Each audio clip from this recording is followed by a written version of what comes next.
I used to not be able to talk to girls without shaking in my late teens and early 20s. And one thing I really struggled with when I was younger was, how do I be more interesting? How do I become a more interesting person? And I learned how to become a very interesting person with just a few mindset shifts. There's actually 4 key pieces to becoming a more interesting person without changing anything about who you are or any of your experiences. You don't have to be some Giga Chad with millions of dollars to be a very interesting and cool person. And in this video, I'm going to give you the exact framework for how to become more interesting so you can take this into your interactions when you do approach. You can take this into your interactions on dates so you can get girls to be attracted to you and chase you and want the second date. The first part of the framework on how to become more interesting is just to understand all the interesting things about you. A lot of what you think is not interesting is actually super cool if you have enough details and you actually think about all the experiences. I've seen guys that have very interesting lives. They travel all over the world for work. They have a lot going on in their life. They have a lot of hobbies and interests and passions.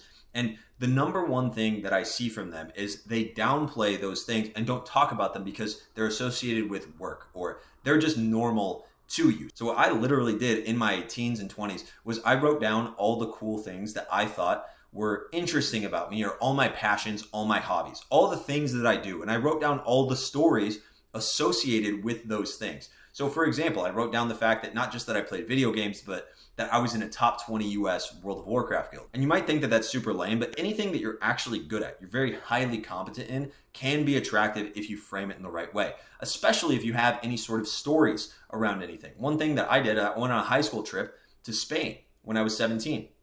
And so I would talk to girls about going to Spain and how it was beautiful. I don't need to say, oh, it was just a school trip. I just went with teachers and they were, watching me the whole time. I focused on what actually mattered, which is I got an experience where I got to go to Spain. And I was like a 19, 20-year-old kid. That was fucking really cool for a lot of the girls I was talking to. You could really come off a lot more interesting just by letting these things naturally come up. But you don't think about them because they're not written down. You're not reminding yourself of them, and you're trying to freeball it in the moment. The last thing you want to do is have conversations with girls where you're nervous, you're kind of low-key freaking out the whole time, thinking about things to say, and you don't have anything kind of prepared in your mind of things that you could potentially talk about. So going over these stories on a daily basis when you're first starting out, it gets you way better at personal input. Everything, really, the girl says should trigger something in your mind from a past experience. There's something going on that you could bring up. If she says she's a nurse, oh my God, that reminds me of one time there was this nurse that was super nice to me when I was going skiing and I broke my leg.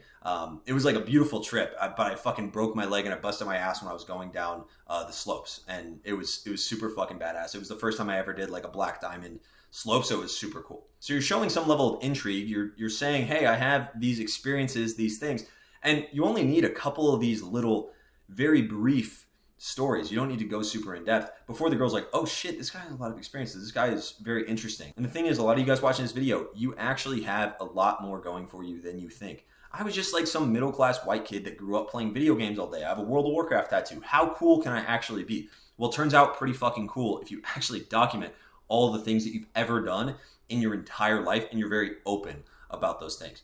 That is what makes someone interesting above all else. And as a bonus for this, when you have this document, when you've actually written down 5, 10, 15, 20 things that are experiences that you've had in the past, I just want you to talk about those things. Record yourself talking about them. Try to frame them in a positive or cool way. If there's anything that's like kind of lame, just like leave it out. You don't have to be overly honest, overly humble about all your experiences. No one actually needs to do that. When you see guys that are super cool on social media, you don't see them being like, oh yeah, I went to this amazing place, but also it rained on this day and it fucking sucked. You don't have to be a downer in any of these things. A lot of things are very interesting to other people because they don't have the same experiences as you. And you might get this experience when you watch podcasts. If you watch podcasts with someone that just has lived kind of a crazy life, they're just open about the experiences that they had. They're not really that much more interesting. They've just had a crazy life and they're talking about it. And because that crazy life is just different from yours, that's what makes it interesting. That's what makes it intriguing. So write down all the things that you actually have about you that could be considered interesting or any past experiences, and bring these up in your personal interactions.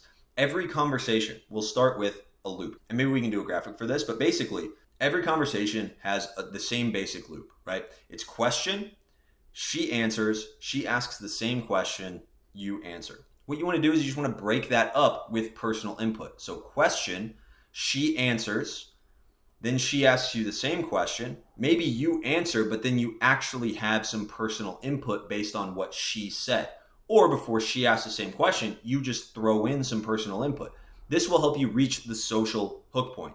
Before you start building attraction, sexualizing, and making it man to woman, you don't need to do anything other than maybe show a little bit of intent off the open. And then you need to hit a social hook point where she's like, oh, this guy's not a fucking serial killer. That's very important. You have to hit the social hook point. So get to the point where in all your interactions, every single one of these loops, you're hitting some sort of personal input. The second piece of advice for being more interesting is just be passionate about the things that you have going on in your life. If you like playing video games, be fucking passionate about playing video games. There's no point in hiding it, right? Because the more stuff you hide, the less interesting you possibly can be. It's much more possible that she's going to find it interesting that I was in a top 20 US World of Warcraft guild than if I was like, oh yeah, I just go to the gym and I like work. Oh, it's so sick. And then I like make money at my tech sales job. It's like, who fucking cares, man? Like, really, nobody fucking cares. People care that you are a guy that maybe has a shit together. Maybe you've worked on other things. You are into fitness. You're really into health. But then also you play a lot of video games, or you like to go to festivals, or you like to do whatever the fuck else you like to do. You like to go hiking, and you've been on, you have a goal to hit, all 50 states traveled in the next year. Maybe that's something that you do, and that's fucking sick. That's actually amazing. And when you can have these things that you are passionate about, and you own these things, and you speak passionately, you let yourself get really excited about whatever it is. It could be quantum mechanics. You get super stoked about it. Like, that's fine. You can talk about any of these things and get super passionate about it, super into it. And that will pull the girl into your world. An interaction with the girl is really all about the frame. Who has the frame? And when you are the passionate one, she's listening to you and you're speaking passionately, she will fall into your frame and she will be interested in those things too. So that's what you do on your side of the conversation. But on her side of the conversation, what do you do when you're talking to her? She wants to feel interested in as well. And so the best thing you can do to become more interesting, this is straight out of How to Win Friends and Influence People, is just be curious about her. So when you're talking about travel, oh, I went to Spain when I was 18 and it was an amazing experience. Have you ever been? Yeah, Spain is fucking beautiful. The food is amazing. Oh my, you have to go. Right? And now she's thinking, oh man, maybe I should go. Maybe I should go to Spain. And so how am I going to do that? Now she's thinking, I want to have this experience. She wants to have what experience you had, right? And then you can also ask her, where have you traveled? Now she has an opportunity because you've been so passionate so far. She has an opportunity to be passionate about something together. And now you actually are creating a real social connection with the girl. And she feels like you understand a part of her, which is very fucking important for being an interesting person. You need to feel like the other person, for you to be interested in them, is interested in you. You need to feel like they understand you on some level. That is what's going to make you the best conversationalist possible. Now, I can make a whole video on how to be more interested in other people. Really, it comes down to a mindset shift of stop worrying about, oh my God, does she like me? Does she like me? Does she like me? And start worrying about what's she got going on. Not from like a judgmental place. You don't want to ever come from this judgmental frame of, are we good enough for each other? Is she good enough for me? Am I good enough for her?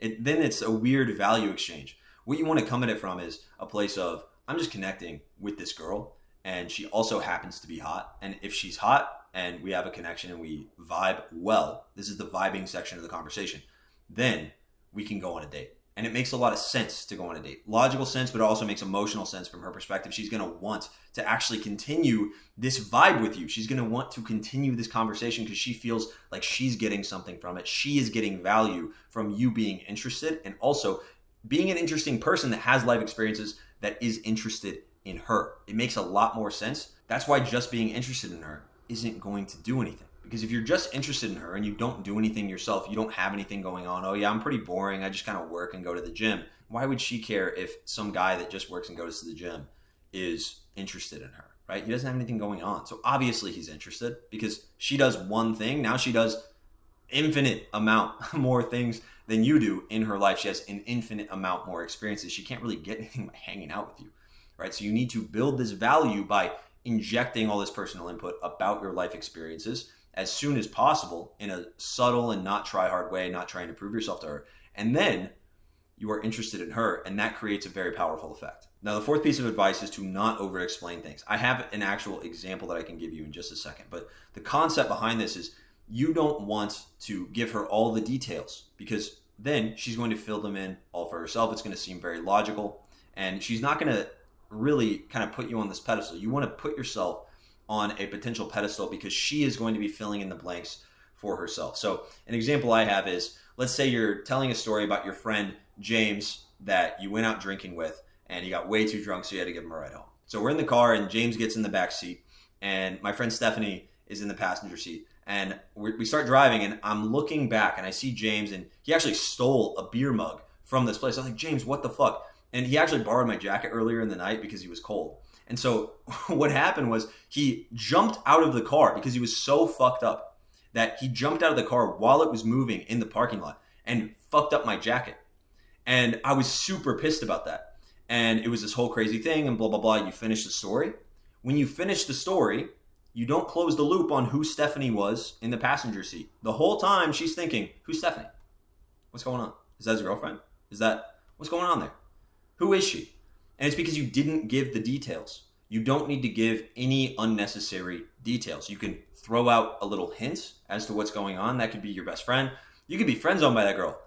Doesn't matter. You could be dating her. You could be hooking up with her. Doesn't matter. What she's going to do is she's going to fill in the blanks in a way that makes you more attractive than you could ever make yourself by just giving her the details. The number one thing, if you take anything away from this video, is that you are much more interesting than you actually think you are. You're much more interesting. You have a lot more going on. You just need to frame yourself in the proper way. Every experience can be cool. We do not need to be these like humble, like super weirdly, like never talking about anything we do in our personal lives, never talking about anything that's good about what we do in our personal lives. We can genuinely just talk about our experiences in an open, relaxed way. That will help you hit the social hook point so you can get to the vibing section of the conversation. The girl feels like you understand her. She feels interested in you. She feels like you're interested in her. And now it's a mutually beneficial thing where you guys collaborate and you're coming together. You're not thinking, how am I going to get this girl on the date? You guys are both thinking together, how do we go on a date together? Because we are clearly into each other. That is how you create that effect where she is chasing and you are not. If you want to apply to work with me, down below in the description, there is a link to my application for coaching. Act fast. Spots are limited. I only take on 2 or 3 clients per week. You can jump in there and I'll get on a call with you personally, talk about your situation. I'm not going to pitch you anything you don't ask for. So apply down below and I'll see you guys in the next video. Peace.